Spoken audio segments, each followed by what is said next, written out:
kabajamtoota fi daawwattoota quuqama lammii roodaa tuubii irratti nu eeggataa jirtan torbaan kana qabannee isin dhumnee jirra. Maal jettan?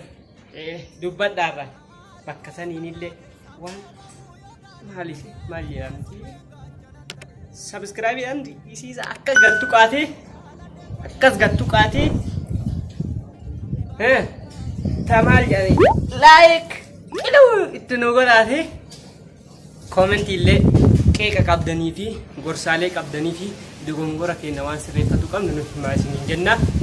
Waa hundaanuu abdii isinirraa qabna, abdii nurra kaayadhaa isiniin jenna.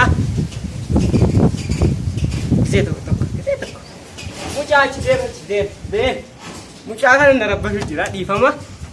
Gara sagantaa keenyaatti achi lufnaa. Har'a waan guddaa haasaweenna beekadha jabeessaa nu eegaa.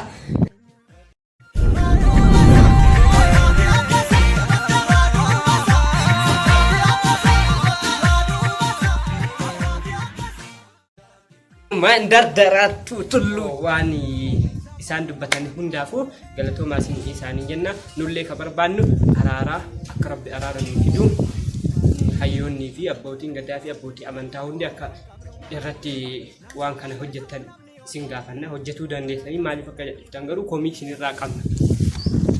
Irratti lubbuu kenna dhaba. Amma waan tokko dubbatu taja. Quuqama lammii har'a qabannee dhufneen immoo abbootii gadaa karrayyuudha. Gadda guddaan qaba. Baay'een gadda. Biyyoon isaanii taa salphattuu jedha. Gama biraatiin immoo haqni isaanii akka nu bahu rabbiin illee kadhachaa jirra. Haqni isaanii akka nu bahu hin dhiisnu. Haqni isaanii bahuu qaba. Gumaa jedhanii wanni deeman tokko illee hin jiru. Haqni baheeti dhugaan isaanii abbaan ajjeese beekameeti seera jala oolfamuu nu qaba. Kamiyyuu abbaa fedhe haa ta'u mootummaa ta'e dhaaba mootummaan falma ta'e ka fedhe haa ta'u nuti namni tokko akka du'u hin feenu. Mootummaa taatee miti mootummaallee yoo taate hin feenu namni tokko akka du'u hin feenu. Itoophiyaan tanagaa ittiin dhukaafamne ta'uu qabdi. Gama biraatiin hordoftoota kabajamtoota amantaa muslimaa baga gammaddan. Ramadaan Kariim, Ramadaan Mubaarak isiniin jenna. Jala bultii Ramadaan waan geessaniif baay'ee isin gammannee jirra. Isinillee ittiin gammadaa isiniin jenna. Rabbiin Ramadaan nagaa nu haa godhu, Ramadaan bilisummaa nu haa godhu, Ramadaan gabrummaa itti cittu nu haa godhu. Bakka Ramadaanni kun akka mul'atutti ifa guddaa qabatee akka nu dhufu hawwii qabnaa irraa. Ramadaanni ji'a rahmataati, ji'a sadaqaati, ji'a gurguddaadha.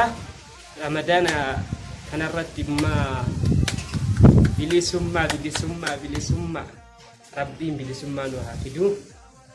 Ramadaan Mubaarak isiniin jenna. Ramadaanni rahmata barakaa qaba, sadaqaa of keessaa qaba, salaata qaba, soomana qaba.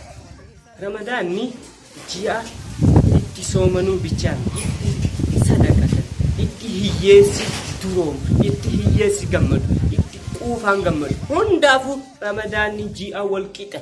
Jiini kun wanni adda isa taasisu keessattuu warra hiyyeeyyiitti xiyyeeffata. Hiyyeeyyii haa gargaarru isiniin jedha. Waan dandeettanii abbootiin qabeenyaa hundi isin gaafannaa. Nullee waan dandeenyeen inshaallah irratti hojjenna inni abdii qabna. Gama biraatitti yoo lufne immoo gaddi tokko kan jiru ji'a kana keessa waan haalaan nama gaddisiisu magaalaa Shaashamannee keessatti taateen nama gaddisiisu. Magaalaa Shaashamanneedhaaf gadda guddatu irra jira. Magaalaa Shaashamannee ta'ee Oromiyaa hundaadhaaf akka amantaa muslimaa ta'e lammii Oromoo kamiitittuu akka Itoophiyaatittuu waan nama gaddisiisu. Jeneraal Haajii Hassan Gammadaa boqotanii jiru. Rabbi rahmata isaaniif haa godhu. Du'aa isaaniif kadhannaa inshaallah. Walitti deebin torbee dhufu hagasifu nagaatti isiniin jenna. Biyyoo fi biyyeen nama sa'aawaatiin dachiin teennaa fi margillee muknillee nagahaan akka rabbi waliin nu deebisu hawwii guddaa qabnaa. Nagaatti.